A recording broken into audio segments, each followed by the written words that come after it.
Seguimos en rueda de prensa, bueno, lo anticipábamos hace un ratito y nos vamos a meter ya de lleno en esta primera nota que tenemos para este día viernes, cargado en rueda de prensa. Está con nosotros Dora Barrancos, es socióloga, historiadora, feminista argentina, va a estar a las 16 horas el día de hoy en la sede de FESTRAM con una charla muy interesante. Supongo que va a haber un abordaje multidisciplinar de la cuestión, pero ahora se lo vamos a preguntar a ella, organizada por el gobierno de la provincia de Santa Fe y la Dirección de Políticas de Género, la Subsecretaría de Políticas de Género del gobierno de la provincia. Tenemos también a la subsecretaria que está aquí con nosotros, Gabriela Sosa. Bienvenidas a las dos. Gracias. ¿Qué tal? ¿Cómo la recibió Santa Fe? Muy bien, con mucho frío, pero ¿qué vamos a hacer? Tal vez más frío está el contexto argentino, ¿no? De modo que, bueno, pero ya está maravilloso, un sol muy cálido, un sol feminista. ¿Sol feminista? Algunos dirían un día peronista. Bueno, claro, a lo mejor tiene alta articulación. Está bien, está muy bien. Bueno, políticas de género, digo, es un abordaje que se puede hacer desde distintos puntos de vista. ¿Cómo van a centrar la charla del día de hoy? Es la presentación de un programa que nos pareció como importantísimo poder contar con Dora en esta presentación, porque justamente se trata de un programa que va a apuntar a fortalecer a la cantidad de lideresas que tenemos a nivel provincial, en realidad en el mundo, es decir, en la humanidad, en el mundo, en Argentina y en nuestra provincia hay una cantidad de espacios organizacionales, partidos políticos, espacios comunitarios, deportivos, culturales, de todo tipo, con alto contenido femenino o con exclusivamente componente femenino. Sin embargo, a la hora de definir los espacios de decisión de esos espacios, la mayoría son varones. Este programa se trata justamente de fortalecer a estas lideresas, brindarles apoyo técnico político de gestión para poder debatir en otras condiciones esa posibilidad de participar de manera igualitaria. Digo, hoy es un día, decíamos con Dora recién, de que todo el mundo discutiendo de política porque se hace la presentación de listas de todos los cargos locales, ¿no? Mañana o pasado, cuando salgan las cabeceras de lista, vamos a ver qué cantidad de mujeres hay en esas listas, ¿no? En esa, por lo menos en la cabeza. Después la composición sabemos que el 1, 2, 3, seguramente el 3, excepcionalmente, hay mujeres, y eso es parte de la realidad que hoy venimos a charlar con Dora, ¿no? Es la presentación del programa PAR, que se llama Autoras y Actoras en procesos de participación local, así que Dora nos cuenta un montón de la historia, del recorrido de las mujeres en la participación social y política, y hoy va a venir a contarnos un poco de esa historia. Antes que arranqué con la nota, porque reflexiono lo que estás diciendo, me quedé pensando cuántas mujeres están en este momento cerrando la negociación de las listas a concejales en los distintos partidos, o al menos en los más importantes. Ninguna. Ninguna es protagonista del cierre. Son todos hombres los que están discutiendo. ¿En este momento acá? En este momento, en las listas de concejales de Santa Fe, estoy haciendo un esfuerzo por pensar, no digo que no haya mujeres en la discusión, ¿no? Una quizá. Habría una mujer que si quisiera podría de alguna manera llevar adelante la negociación, pero hoy no lo está haciendo. No lo está haciendo.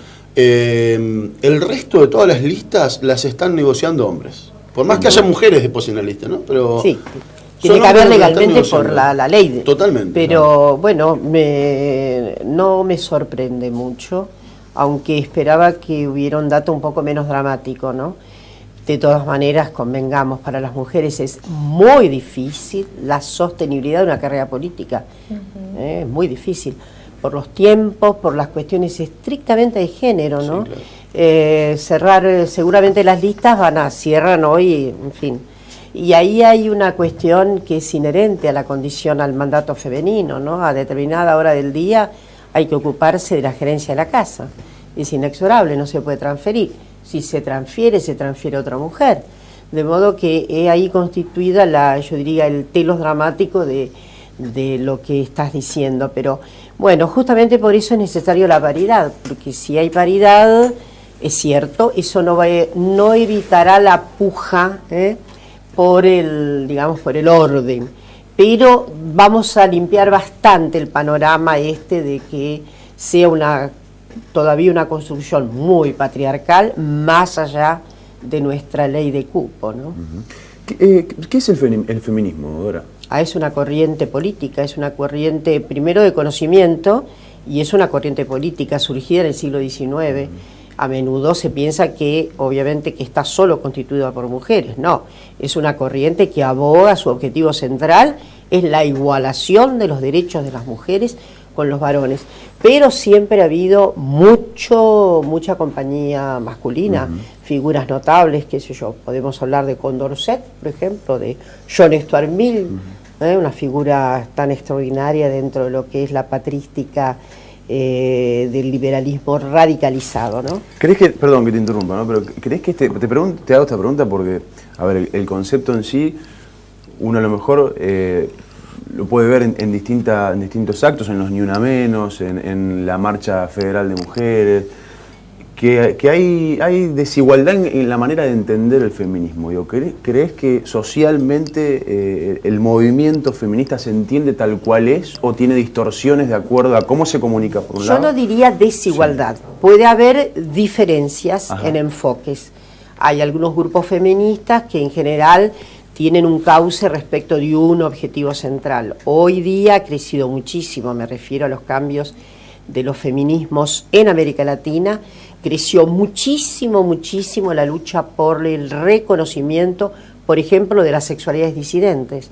Es una lucha que emprendieron las feministas y que evidentemente tuvo una enorme, yo diría, repercusión en coadyuvando a todas las personas disidentes de la sexualidad en orden a sus derechos.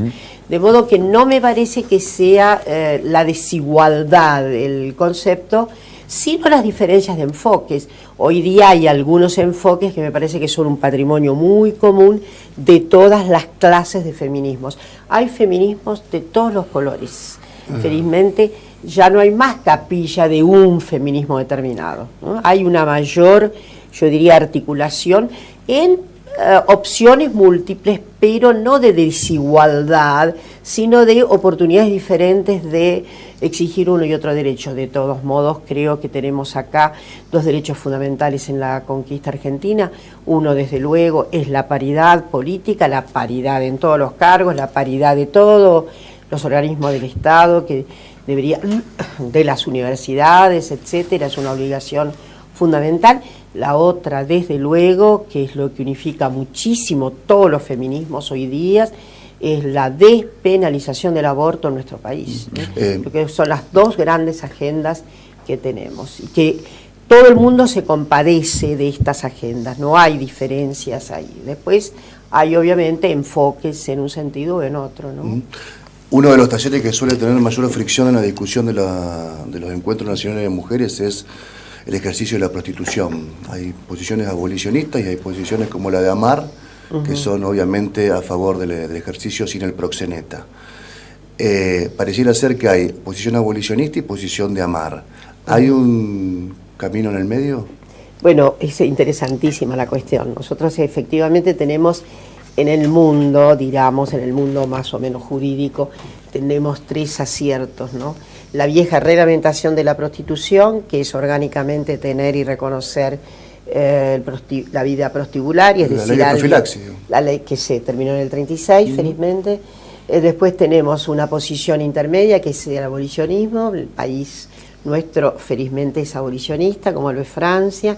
Y después está la llamada legalización de la prostitución, que justamente va en el sentido del reconocimiento del trabajo sexual como cualquier trabajo. Bueno, hay unos puntos de vista que las que tenemos diferencias de óptica. Yo estoy dentro del abolicionismo, pero no me escapan las condiciones particulares que tienen quienes ejercen la prostitución, las mujeres que están en condición de prostitución, y a las que no se puede achacar simplemente un abandono por completo de su subjetividad en torno de lo que dirían ciertos reverberos de la autonomía. Es complicado el asunto, pero tal vez uno de los debates mayores que tenemos dentro de los feminismos es justamente abolicionistas versus aquellas posiciones.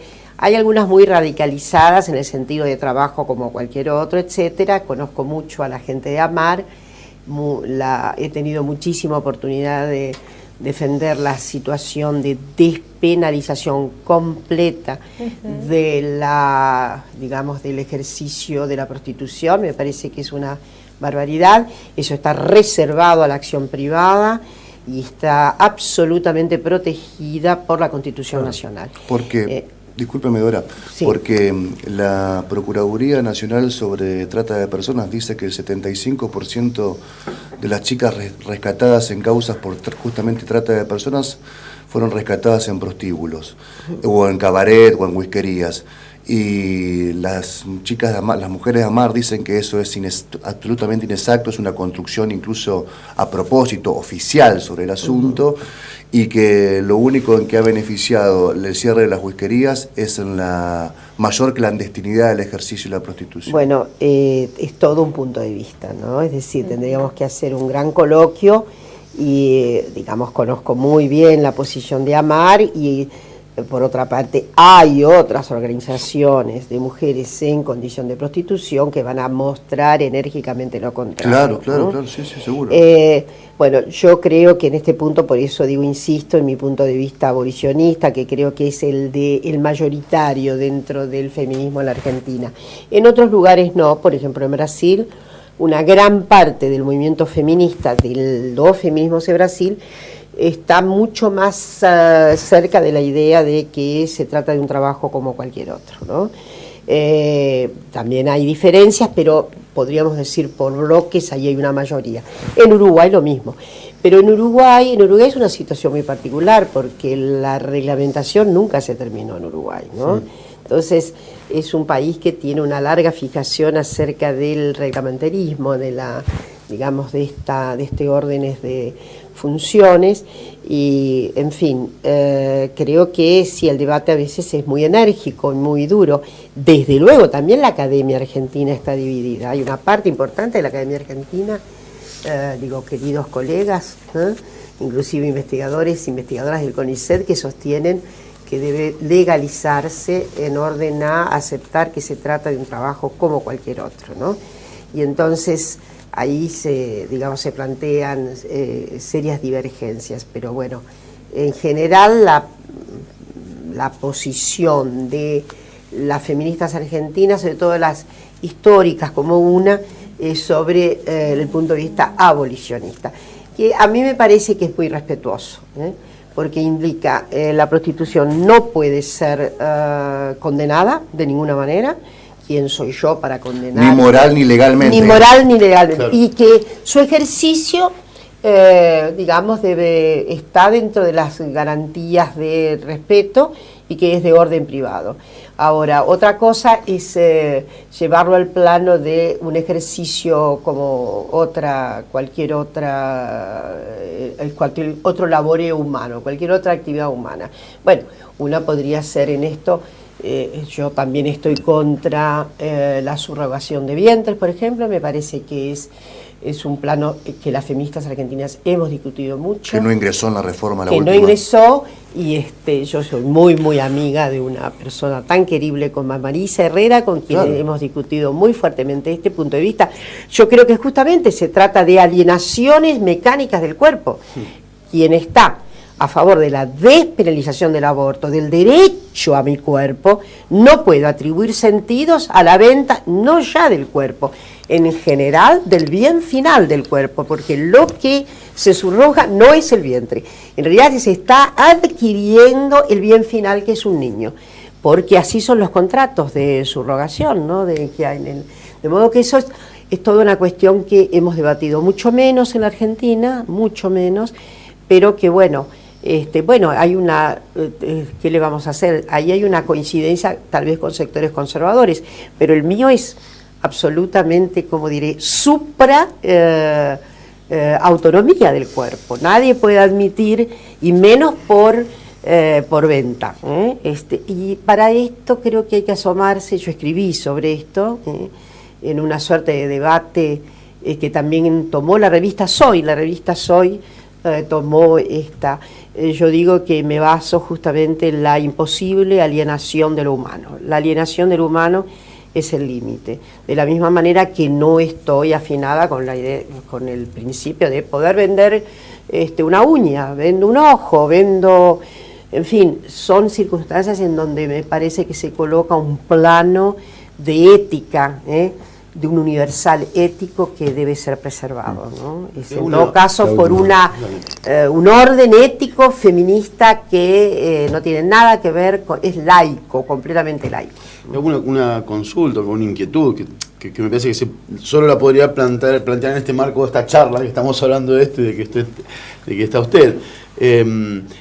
Quienes intentamos tener una perspectiva de género a partir de prestarle mucha atención a lo que hacen sobre todo nuestras colegas que además de periodistas son militantes feministas y trabajan y ponen parte de su tiempo de laburo, además en la construcción de sentido sobre esto. Tratamos de prestar mucha atención a los términos, a las formas, a los modos, porque muchas veces las intervenciones que tenemos en los medios de comunicación para hablar de estos temas son escuetas, entonces, bueno, de alguna manera respetar esos términos que se proponen, esas formas que se proponen, me parece que es respetar el laburo y quien está sabiendo del tema y mucho más. Ahora, ¿hay alguna autocrítica que usted cree que se debería hacer el movimiento feminista respecto de esto, de la construcción de sentido, de cómo se están planteando las cosas, de si no hay muchas veces una situación hasta planteada de modo de conflicto con muchos hombres, o si el lenguaje, las formas no terminan chocando y no siendo efectivas, se lo plantean, tiene una posición al respecto? A ver, pero no es por un conflicto con los hombres, en todo caso no es eso es, digamos, esta es yo diría, un principio muy viejo de precaución que tuvo bueno, el segmento patriarcal prominente respecto de lo que podrían ser los avances en los derechos de las mujeres. Yo creo que no. Yo creo que los conflictos mayores que se plantean en el feminismo tienen que ver con lo interno, con el intragénero, con nuestras congéneres. A ver si me explico en esto. Yo vivo diciendo que nuestros feminismos tienen deudas muy importantes. Una deuda muy importante en nuestro feminismo es no tener en la agenda, en lo alto de la agenda, la reivindicación de la igualdad de oportunidades en el mercado laboral. No tenemos la misma agenda sobre eso. Notablemente, este es un principio que obtura también la posibilidad de salirse de situaciones violentas a muchísimas mujeres. Muchas mujeres soportan circunstancias violentas por no tener oportunidades en el mercado laboral, tener las oportunidades muy limitadas, tener oportunidades de muy baja productividad, etcétera, de muy poco salario. Esa es una deuda que me parece que tiene el feminismo en la Argentina. Y recientemente, con lo que dije antes, se saldaron algunas deudas. Los feminismos argentinos estaban muy conformados en una especie de, ¿cómo llamarlo?, orden de capilla. Había una suerte de feministómetros, quién era más, quién era menos. Eso estalló por completo, era parte tal vez del paisaje de los feminismos que tuvimos, que nos representamos en la década 80 y 90, ¿no? Y que sí permitieron una conquista notable de leyes, como ustedes saben. Hoy día, en los últimos 10 años, hay un derrame. Muchos varones también se han tornado feministas, felizmente.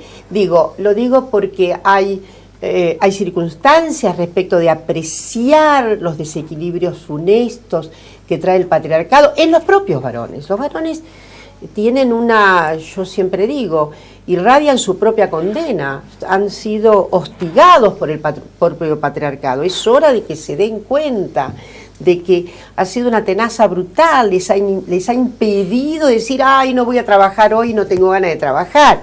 ¿Se entiende lo que quiero decir?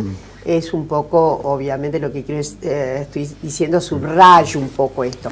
Pero ¿por qué un tipo tiene que tener mandato productivo inexorable? Porque un tipo tiene, como decía un gran escritor inglés, un gran ensayista inglés, un gran sociólogo inglés, Raymond Williams, ¿no? Hablaba, se compadecía muy poco Raymond Williams de lo que era ya la saga feminista cuando él escribía, pero hablaba de Inglaterra en 1850 y él dice algo maravilloso en uno de sus textos, 1850, año en que los hombres ingleses fueron obligados a no llorar más en público. Y la verdad, la saga terrible de haber ocultado la orientación sexual, porque no era regente del formulario patriarcal. Entonces quiero decir, esa operación patriarcal es dañina, por supuesto para las mujeres, pero también ha sido muy dañina para los varones. Hay que sacudirse eso y, en fin, insisto en esa deuda que tiene el feminismo en la Argentina, que es embarcarse en una lucha fuerte, en este caso estamos acá por la paridad, mercado laboral igualitario y paridad política y paridad en los cargos públicos al menos. No hay ninguna razón para sostener ese brutal desequilibrio, que es muy violento, ¿eh?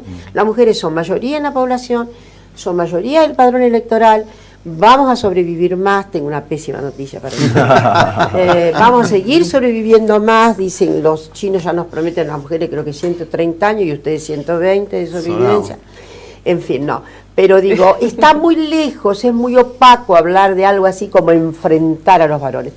Las feministas han enfrentado al patriarcado, es otra cosa, es decir, han enfrentado el estereotipo sólido, de un quebrantamiento del pacto de derechos en una sociedad democrática.